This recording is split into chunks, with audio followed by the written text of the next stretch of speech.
हमारे इस channel We The Demigods motivational में आपका स्वागत है। अगर आप चाहते हैं कि आप सफल हो, कामयाब हो, चाहे वो कोई भी फील्ड है, चाहे वो स्टडीज है, बिजनेस है, वर्क है, होम है, ऑफिस है, जो भी है, जिस भी चीज में आप सफल होना चाहते हैं तो उसके लिए सबसे पहला काम करना होगा, खुद पर विश्वास रखना होगा। अगर आपको अपने ऊपर विश्वास है तभी आप उस काम में सफल हो सकते हो। अगर विश्वास डामाडोल है, पता नहीं होगा कि नहीं होगा, कर पाऊंगा कि नहीं कर पाऊंगा, तब उसमें बहुत सारी रुकावटें आ जाती हैं। क्योंकि अगर आप पॉजिटिव हैं, आपका माइंडसेट वैसा है, आपने जो सोचा है वो उसको आप करने की हिम्मत रखते हैं, तब आपको कोई नहीं रोक सकता है। सोचते तो हम बहुत कुछ हैं, दिन में करीब 60,000 थॉट्स हमारे दिमाग में आती हैं, जिसमें बहुत सारी रेपिटेटिव होती हैं, जो कल भी आई थी, आज भी आई है, फिर आगे भी आएंगी। हमें निकालना उसमें से वो है कि कौन सी थॉट्स ऐसी हैं, कौन सा विचार ऐसा है जो हमारे लिए तरक्की का रास्ता बन सकता है, जो हमारे अंदर एक विश्वास पैदा कर सकता है कि हाँ हम कर सकते हैं, वो पॉजिटिविटी ला सकता है। तो अगर हम ऐसी कोई पॉजिटिविटी ले आते हैं तब हम कामयाब होते हैं। प्लानिंग करना जरूरी है, सोचना जरूरी है, सपने लेना जरूरी है, सपने लेने के बाद उनको रास्ते पर लाने के लिए काम करना जरूरी है, मेहनत करना जरूरी है। तो आज मैं आपके साथ दो छोटे छोटे स्टोरीज, एक तो इंसिडेंस है और एक स्टोरी है जो मैंने अपने बचपन में, जब मैं सेकंड या थर्ड में थी तब मैंने पढ़ी थी, वो आपके साथ शेयर करूंगी और आपको खुद ही पता चल जाएगा कि सोचना क्यों जरूरी है और अपने ऊपर विश्वास रखना क्यों जरूरी है। तो चलिए पहले बात करते हैं खुद पर विश्वास की। हुआ ये कि एक ये रियल एक घटना है। एक स्कूल में बाहर से कोई एड मिलने वाली थी, स्कूल के बाहर से कोई एड मिलने वाली थी, और जो भी उसको एड कर रहा था उसने एक कंडीशन रखी कि आपके स्कूल से कोई भी एक बच्चा ऐसा जो बहुत ज्यादा इंटेलिजेंट हो, बहुत होशियार हो, मेहनती हो, उसको हम स्कॉलरशिप देना चाहते हैं, और वो स्कॉलरशिप उसकी हायर स्टडीज तक के लिए होगी। लेकिन हमें बच्चा ऐसा चाहिए जो मेहनत करने वाला हो। तो प्रिंसिपल ने, टीचर्स ने आपस में बात करी और उन्होंने दो बच्चों के नाम सिलेक्ट करे कि ये दो बच्चे ऐसे हैं जिनको आप स्कॉलरशिप दे सकते हैं, और जो पढ़ने में भी अच्छे हैं, जो मेहनत से और लगन से काम करते हैं, और ये बहुत अच्छे से आगे तक भी जाएंगे। अब जो एड देने वाला था उसने कहा भाई मुझे तो एक ही बच्चा चाहिए, दो नहीं चाहिए, मैं दो को नहीं दूंगा, तो इसलिए मैं एक टेस्ट लूंगा, मेरे टेस्ट में जो अच्छा करेगा, जो पास हो जाएगा, मैं उसको स्कॉलरशिप दूंगा। अब देखिए, लाइफ टाइम स्कॉलरशिप की बात थी कि पूरी पढ़ाई उसकी फ्री में होने वाली थी। दोनों बच्चे बहुत मेहनत करके आए, क्योंकि वो इंटेलिजेंट तो थे ही, पहले से पता था उनको, हाँ वो होशियार है। तो बैठ गए, एग्जामिनेशन हॉल में बैठे, दोनों को पेपर दे दिया गया, और दोनों को साथ में ये भी बता दिया गया कि क्वेश्चन जो भी आपको दिया है, एक ही क्वेश्चन है, 10 मिनट में आपने करना है, लेकिन ये बहुत टफ है, आपको पूरा अपना दिमाग लगाना होगा और तब आप इसको कर पाएंगे। दोनों करने लग गए। अब लगभग 5 मिनट तक करते करते वो क्वेश्चन सॉल्व नहीं हुआ दोनों में से किसी से भी। तो एक ने सोचा कि हो सकता है कि ये रियल प्रॉब्लम ही नहीं हो, कि इसका कोई आंसर सॉल्यूशन निकलना ही नहीं हो, ऐसे ही हमारी परीक्षा लेने के लिए इन्होंने दे दिया हो, तो इसका तो सॉल्यूशन निकलेगा ही नहीं, तो बेकार में मत्थापच्ची करने की जरूरत नहीं है, चलो छोड़ो इसको। क्योंकि वो 4 5 6 ट्राई कर चुका था और उसका आंसर से नहीं निकल रहा था। दूसरे बच्चे ने, दूसरा भी वहीं बैठा था एग्जामिनेशन हॉल में, उसने भी ऐसा ही कुछ सोचा कि क्वेश्चन तो ऐसा लग रहा है कि बहुत टफ है, लेकिन मैं 2 ट्राई करने के बाद जब तीसरी कर रहा हूं तो मुझे थोड़ी सी ये उम्मीद हुई है कि शायद मैं इसको कर पाऊंगा। और वो लगा रहा उसमें, और लगा रहा, तो टाइम पूरा होने तक, 10 मिनट पूरे होने तक उसने वो क्वेश्चन को सॉल्व कर दिया, और क्वेश्चन पेपर दोनों के सबमिट हो गए।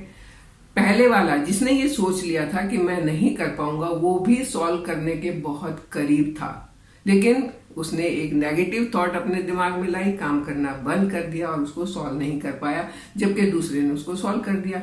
पूरे स्कूल में अगले दिन प्रेयर के टाइम पे प्रिंसिपल ने उसका हाथ ऊपर करके कहा कि he is the intelligent boy of our school and he will be getting the scholarship throughout his education. तो देखिए, एक तरफ सोच, एक के मन में नकारात्मक आई, वो कामयाब नहीं हुआ, दूसरे में पॉजिटिविटी के साथ लगा रहा तो वो कामयाब हो गया। इसी तरीके से हमें सोचना जरूरी है, लेकिन सिर्फ सोचना जरूरी नहीं है, सोचने के साथ साथ पहले सोचना है उसके बाद उसके ऊपर एक्शन लेना है, उसके ऊपर काम करना है, एफर्ट्स करनी है और कंटिन्यूअस एफर्ट्स करनी है। अगर सिर्फ प्लानिंग करेंगे, सिर्फ सोचेंगे और उसको पूरा नहीं करेंगे, फिर बहाने बनाएंगे, ये ऐसा हो गया वरना मैं तो ये कर देता, ये वैसा हो गया वरना मैं तो ये कर देता, तो उससे भी कामयाबी नहीं मिलती है। सोचना, फिर उसके ऊपर प्लानिंग करना, फिर उसके ऊपर काम करना और कंटिन्यूअस एफर्ट करना, ये जरूरी है। सोचने के साथ साथ, मेहनत करने के साथ साथ पॉजिटिविटी भी होनी चाहिए। पॉजिटिविटी का ये मतलब नहीं है कि उम्मीद करके रखें हाँ मैं तो पास हो जाऊंगा और एफर्ट नहीं करें तो फिर वो भी कामयाब नहीं होगा। पॉजिटिविटी और मेहनत जो दोनों, जब सोच, पॉजिटिविटी और मेहनत तीनों चीजें जब एक साथ काम करेंगी तभी वो सफलता मिलेगी।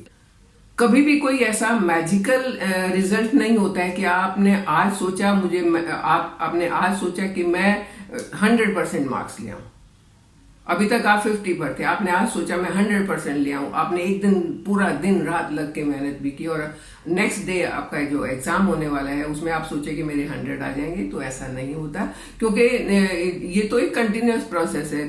आप स्टेप बाय स्टेप छोटे छोटे गोल रख के उनको पाते रहेंगे, फिर बड़ा गोल, और जब आपका एक टाइम आएगा जब आप अपने असली गोल को पा लेंगे। तो ये कंटिन्यूअस एफर्ट है, इसमें निराश नहीं होना है, इसमें हताश नहीं होना है और लगातार लगे रहना है, तभी आप सफल हो सकते हैं।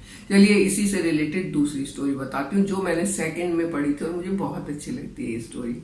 इसमें एक लड़का था जिसका नाम था बुद्धि राजा। नाम सिर्फ बुद्धि राजा था, लेकिन वो पढ़ाई में बिल्कुल निकम्मा था। उन दिनों में गुरुकुल का एक सिस्टम होता था कि बच्चे को गुरुकुल में छोड़ देते थे, वो वहां पढ़ता रहता था और पढ़ने के बाद जब उसकी पढ़ाई खत्म होती थी तो वो अपने घर आता था। अब बुद्धि राजा को भी गुरुकुल में छोड़ दिया। हुआ ये कि बुद्धि राजा के तो कुछ भी समझ में नहीं आए, ना उसके किताब से कुछ पल्ले पड़े, ना गुरुजी जो बता रहे हैं वो पल्ले पड़े, सब उसके दिमाग के सिर के ऊपर से उतर जाए। तो उसने अपने मन में सोचा मैं तो कुछ नहीं कर पाऊंगा, और वो गुरुकुल से भाग गया। जब वो भाग के गया तो अपने घर का रास्ता उसको पता नहीं था, छोटा बच्चा था वो, और गुरुकुल कहीं दूर होगा इसलिए वो घर तक नहीं पहुंच पाया और बहुत थक गया। थक के कुएं के पास बैठ गया और वेट करने लगा कि कोई आएगा तो कुएं से पानी निकाल के मुझे पानी पिलाएगा। अभी वो बैठा हुआ था वहां पे, सोच रहा था, तो उसने देखा कि कुएं के ऊपर, जो कुएं की मुंडेर होती है, उस पर जगह जगह निशान बने हुए हैं। बड़ा हैरान हुआ कि ये पत्थर के ऊपर निशान कैसे बने हुए हैं। इतने में कोई पानी पिलाने वाली आई, उसने उसको पानी पिलाया। तो बुद्धि राजा ने पूछा कि ये कुएं पर निशान कैसे बने हैं।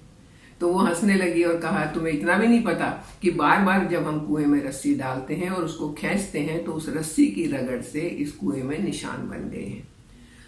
अब इसके दिमाग में एक बात स्ट्राइक हुई कि एक पत्थर जिसके ऊपर एक ये सॉफ्ट सी रस्सी बार बार जा रही है, आ रही है, और वो अपना निशान छोड़ पा रही, तो मैं तो फिर एक बच्चा हूं, मैं तो फिर कर सकता हूं। और ये सोचते ही वो वापस जिस रास्ते से आया था उसी रास्ते वापस चला गया और गुरुकुल में पहुंच गया। वहां जाने के बाद बच्चों ने फिर उसका मजाक उड़ाया, लेकिन उसको कोई ध्यान नहीं दिया। अगले दिन से उसने कोशिश करना शुरू किया, क्योंकि उसके दिमाग में एक पॉजिटिविटी आ गई थी कि मैं कर सकता हूँ। कोशिश करना शुरू किया और बाद में स्टोरी में ये बताया हुआ था कि बाद में उसने कई ग्रंथ भी लिखे। तो ये किसका कमाल हुआ? ये उसकी पॉजिटिविटी का कमाल हुआ, इसकी कंटिन्यूस एफर्ट का कमाल हुआ, और उसकी जो लगन थी वो रंग लाई। तो इसी तरीके से हम भी अगर चाहते हैं कुछ करना, कुछ बनना, कोई भी फील्ड हो, उससे कोई फर्क नहीं पड़ता। आप हर फील्ड में आप आगे जा सकते हैं, सिर्फ आपको लगन चाहिए, कंसिस्टेंसी चाहिए, पॉजिटिविटी चाहिए, है ना। और जहां ये तीनों चीज इकट्ठी हो जाएंगी वहां आपको कोई रोक नहीं सकता है। तो इस फॉर्मूले को लेते हुए आप अपने काम में लग जाइए, पढ़ाई में, बिजनेस में, कोई और काम करना चाहते हैं, जो आप करना चाहते हैं उसमें लग जाइए। सिर्फ इन 3 चीजों को याद रखिए कि पहले सोचना है, फिर एफर्ट करना है, फिर कंसिस्टेंटली एफर्ट करना है पॉजिटिविटी के साथ, तो आपको कहीं कोई रोक नहीं पाएगा, है ना। अच्छी चीज और मुश्किल भी नहीं है, एक बार बस आदत डालने की बात है। तो आप ये आदत डाल लीजिए और सफल होते चले जाइए। जिस सीढ़ी को आप पकड़ना चाहते हैं, पाना चाहते हैं, वहां तक पहुंच जाइए। कहते हैं ना, स्काई इज द लिमिट। मैं कहती हूँ even sky is not the limit, आप उससे भी आगे जाइए। हमारे साथ बने रहिए, चैनल को सब्सक्राइब कीजिए। Thank you.